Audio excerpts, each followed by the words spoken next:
क्या हाल है आप लोगों का। सबसे पहले तो आप लोगों को झारखंडी जोहार। और आज हम जिस जगह पे आए हैं वो जगह है पर्वत विहार जामताड़ा झारखंड का। और ये दृश्य जो है ये बहुत ही अच्छा दृश्य था, लेकिन अभी थोड़ी देर में आप लोगों को दिखाऊंगा कि यहाँ का जो वातावरण है वो किस तरह से प्रदूषित होते जा रहा है। अभी आप लोगों को मैं यहाँ का कचरा पेटी पे ले जाके दिखाऊंगा कि वहाँ का स्थिति क्या है। और इस वीडियो पे विशेष तौर पे आप लोगों को ये बताना चाहूंगा ये जो कचरा पेटी है इससे निकलने वाले जो प्रदूषित होने वाले हैं जामताड़ा का वो कितना खतरनाक है। धीरे धीरे जो है आसपास का जो मोहल्ला है, आसपास का जो गांव है, उस पर क्या प्रभाव पड़ेगा। तो चलिए वीडियो पे बने रहिएगा, पूरा वीडियो आप लोग देखिए दोस्तों, क्योंकि ये मुद्दा जामताड़ा के लिए बहुत ही गहन मुद्दा है। इस पे चिंतन करने की बहुत ही जरूरत है। तो आइए दोस्तों दिखाते हैं।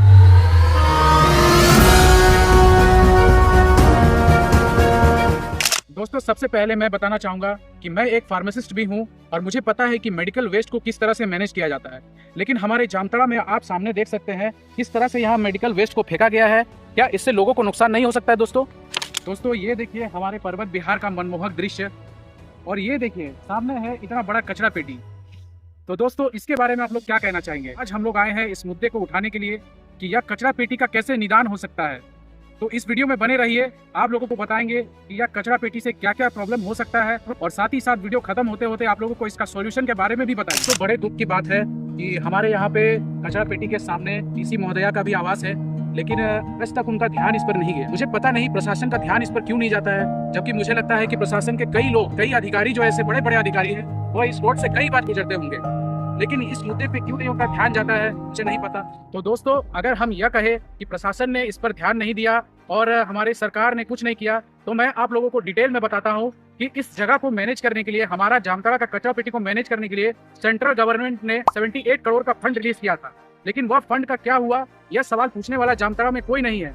तो दोस्तों हम और हमारा संगठन इस सवाल को पूछने के लिए बाध्य है कि उस फंड का क्या हुआ। तो मैंने दैनिक जागरण अखबार के माध्यम से पढ़ा था कि 78 करोड़ का फंड करीब 2020 वर्ष के समय में मिला था, और इस फंड का उपयोग करने के लिए एक प्लांट का बनाने के लिए कहा गया था, लेकिन वो प्लांट बनकर रेडी नहीं है। जबकि इसके लिए कचरा को मैनेज करने के लिए एक मशीन की खरीदारी हुई थी, और वो मशीन जो है अभी हमारे नगर भवन में पड़ा सड़ रहा है। तो दोस्तों कोई इस पे देखने वाला है कि नहीं, आप लोगों से यह पूछना है दोस्तों, क्योंकि आप लोग देख सकते हैं कि आसपास कई मोहल्ला ऐसा है जो इससे सटा हुआ है, और धीरे धीरे जब यहाँ कचरा का ढेर बढ़ता जाएगा तब यहाँ के लोगों को समस्या उत्पन्न होता रहेगा, उन लोगों को बीमारी का सामना करना पड़ेगा। और आप जानते ही दोस्तों कि हमारा जिला का स्वास्थ्य विभाग अभी कैसा है, यहाँ पे स्वास्थ्य की सुविधा किस तरह से है यहाँ। तो दोस्तों इस बात के लिए आज आप लोग चिंतन कीजिए, मनन कीजिए। हम लोग भी इस मुद्दे को उठा रहे हैं, आप लोगों के बीच रख रहे हैं ताकि इस मुद्दा का सोल्यूशन हो। और दोस्तों वीडियो में बने रहिए, इसका क्या क्या सोल्यूशन है वो आप लोगों को अभी हम आगे बताएंगे। तो मुझे इस कचरा पेटी से क्या दिक्कत है मैं आप लोगों को खुल के आज बताता हूँ। मैं जब अपना पढ़ाई कर रहा था रांची में, तो रांची में पढ़ाई करते समय क्या हुआ था कि एक जगह का नाम है वहाँ कमरे। तो वह कमरे जगह में मैं रहता था, करीब 1.5 साल मैं वहाँ रहा था, और 1.5 साल मैं उस कचरा पेटी का आप लोगों को दृश्य इस वीडियो में चला के दिखा दे रहा हूँ बैकग्राउंड में। तो ये देखिए दोस्तों, यह है दृश्य कचरा पेटी कमरे का। मैं वहाँ रहा था 1.5 साल, और 1.5 साल रहने के दौरान मैंने जो वहाँ कष्ट झेला, मैंने जो वहाँ पोल्यूशन का सामना किया, मैं नहीं चाहता हूँ कि जामताड़ा में कोई भी आदमी, कोई भी लोग या कोई भी मोहल्ले वाले इस परेशानी का सामना करें। इसलिए मैं इस मुद्दे को अभी जितना जल्दी हो सके उतना जल्दी इस मुद्दे को उठाने का कोशिश कर रहा हूँ। तो दोस्तों आशा है कि आप लोग इस वीडियो में मेरा सपोर्ट करोगे, आप लोग इस मुद्दे पे मेरा सपोर्ट करोगे। तो सबसे ज्यादा इफेक्ट होने वाला मोहल्ला इस प्रदूषण से कौन सा है जामताड़ा में, वो आप लोगों को बताते हैं। आसपास का जो सबसे करीब मोहल्ला है वो है न्यू पारेडी और पारेडी। यह जो दो मोहल्ला है सबसे ज्यादा इफेक्ट इस प्रदूषण से इन्हीं को होने वाला है।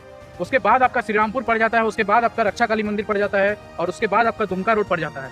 तो सबसे ज्यादा अगर किसी को तकलीफ होने वाला है इस कचरा पेटी से तो यही मोहल्ला वालों को होने वाला है। तो इसीलिए दोस्तों आप लोग साथ आइए, इसके खिलाफ आवाज उठाइए। आप लोग वीडियो में देख लिए झील में किस तरह का प्रॉब्लम है। जब भी यहाँ धुआं जलेगा दोस्तों, तो इस ये जो धुआं है ये पूरा मोहल्ला, आसपास का जितना मोहल्ला है ये पूरा मोहल्ला में आप लोगों का फैल जाएगा। और दोस्तों आप लोग अगर रूम के अंदर भी रहेंगे ना दोस्तों, तो मेरा गारंटी है कि वह धुआं आपका रूम के अंदर तक जाएगा और आप लोगों को लंग्स कैंसर तक हो सकता है। तो दोस्तों इस बीमारी को रोकथाम करने के लिए आप लोग अभी से आवाज उठाना शुरू कीजिए। मैंने तो आवाज उठाना शुरू कर दिया दोस्तों, आप अगर अपना एक काम कर सकते हैं, अपना एक सहयोग कर सकते हैं, तो इस वीडियो को शेयर कीजिए और अपना ओपिनियन इस वीडियो के नीचे जरूर दीजिए दोस्तों। तो दोस्तों इतना सारा मुद्दा उठाने के बाद, इतना सारा चीज़ों पे बात करने के बाद अब हम लोग सॉल्यूशन की ओर बढ़ते हैं। आप लोग एक ड्रोन फुटेज को देखिए बढ़िया से, क्योंकि उस ड्रोन फुटेज में मैंने ये दिखाया है कि यहाँ रहने वाले जानवर यानी कि कुत्ते हो गए और हमारी गौ माता हो गए, जिनको हम लोग सबसे ज़्यादा पूछते हैं, उनका क्या हाल होता है इस कचरा पेटी से, आप लोगों को दिखाते हैं दोस्तों।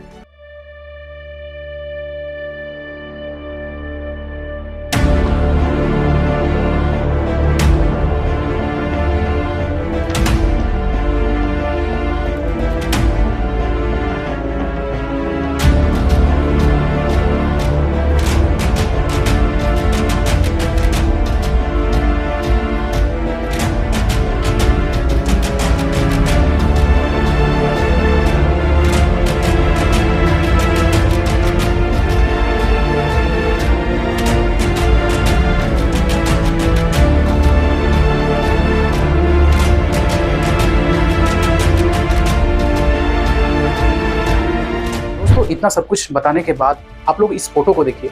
इस फोटो में आप लोग देख सकते हैं कि जिला प्रशासन ने इस चीज़ को छुपाने के लिए क्या प्रबंध किया है, और यह प्रबंध सिर्फ इसलिए किया है क्योंकि उस दिन हमारे यहाँ राज्यपाल आने वाले थे।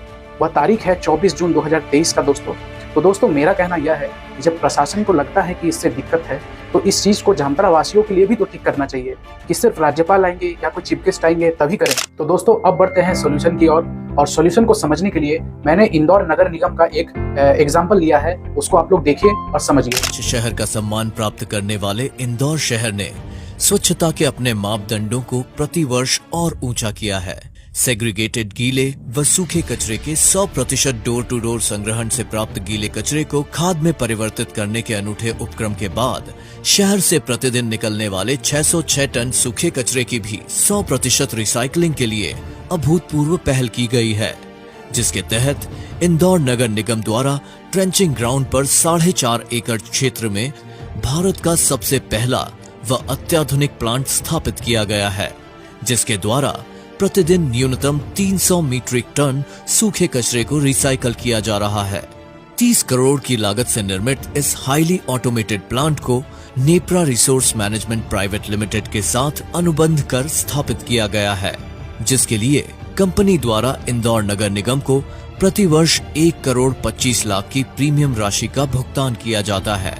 घरों से निकला सेग्रीगेटेड सूखा कचरा ट्रांसफर स्टेशन से होते हुए जब इस प्लांट पर पहुंचता है तो यहाँ सबसे पहले इसका वजन किया जाता है। फिर इस कचरे को मिनी पोकलेन मशीन के द्वारा कन्वेयर बेल्ट पर डंप किया जाता है। इस बेल्ट के जरिए कचरा आगे बढ़कर ट्रॉमल तक पहुंचता है। यहाँ सबसे पहले कचरे के आकार व मोटाई के हिसाब से उसका पृथक्करण होता है, जिसमें 50 mm से कम, 50 से 300 mm के बीच तथा 300 mm से अधिक मोटाई के कचरों को अलग किया जाता है और इन्हें 10 टन क्षमता के 2 बैलिस्टिक सेपरेटर्स पर भेजा जाता है, जहां पर ऑप्टिकल शॉर्टिंग टेक्नोलॉजी की मदद से इस कचरे से एल्यूमिनियम, आयरन, चमड़ा, पॉलिथीन, कागज, कांच, पेट, रफिया तथा RDF जैसे 13 प्रकार के अलग अलग कचरों को ऑटोमेशन और रोबोटिक्स प्रक्रियाओं द्वारा पृथक किया जाता है। इसके बाद इन अलग अलग कचरों को अलग अलग कन्वेयर बेल्ट्स के द्वारा विभिन्न सेग्रीगेटेड कचरों के लिए बने बंकर्स की तरफ भेजा जाता है। लेकिन इन विभिन्न प्रकार के कचरों में से लेदर, कांच व धातु को बंकर में न भेजते हुए अलग अलग बॉक्स में इकट्ठा कर लिया जाता है। इस अत्याधुनिक प्रक्रिया द्वारा 100% पृथक्करण संभव हो पाता है। फिर भी यदि कोई कचरा मशीन द्वारा पृथक होने से बच गया हो व अलग प्रकार के कचरे में मिल गया हो तो इसके लिए यहाँ कार्यरत रैक पिकर्स को इस प्लांट पर मैनुअल सेग्रीगेशन व क्वालिटी चेक के लिए प्रशिक्षित किया गया है। ये रैक पिकर्स अपने पूर्व अनुभव का उपयोग करते हुए बंकर्स की तरफ जाते इन कन्वेयर्स में से कचरे को पूरी तरह सेग्रीगेट कर देते हैं। अंत में बंकर में पहुंचे इस सेग्रीगेटेड सूखे कचरे को बेलिंग मशीन द्वारा व्यवस्थित रूप से निश्चित आकार के छोटे गड्ढों में बांध दिया जाता है, ताकि इसे उठाने व परिवहन में आसानी हो सके। अब इन विभिन्न प्रकार के कचरों के इन गड्ढों को वाहनों में भरकर रिसाइकलिंग कंपनियों को भेज दिया जाता है। इस संपूर्ण प्रक्रिया के बाद बचे हुए नॉन रिसाइक्लेबल मटेरियल को सीमेंट कंपनियों को ईंधन के रूप में दे दिया जाता है। इस तरह इस प्लांट में किसी भी प्रकार का कोई वेस्ट नहीं बचता जिसकी रिसाइकलिंग नहीं हो पाई। यानी इस प्लांट पर पूरे 100% सूखे कचरे की रिसाइकलिंग हो रही है, जिसके चलते इस प्लांट को जीरो वेस्ट टू लैंडफिल का दर्जा प्राप्त है। दोस्तों हमारे साथ हर जगह आप लोग जुड़ जाइए, जितना भी सोशल मीडिया प्लेटफॉर्म है, और भी वीडियो इस तरह आते रहेंगे दोस्तों। तब तक के लिए जय हिंद, जय झारखंड, जोहार झारखंड।